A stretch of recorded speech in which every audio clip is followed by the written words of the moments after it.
In today's tutorial, I'm going to show you how to contact or access support information for Google Sheets.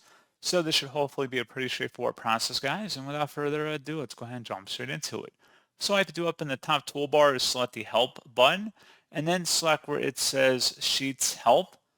So on this page, you should see additional information about common troubleshooting issues. And if you need additional help, you can ask the Help community by selecting that option.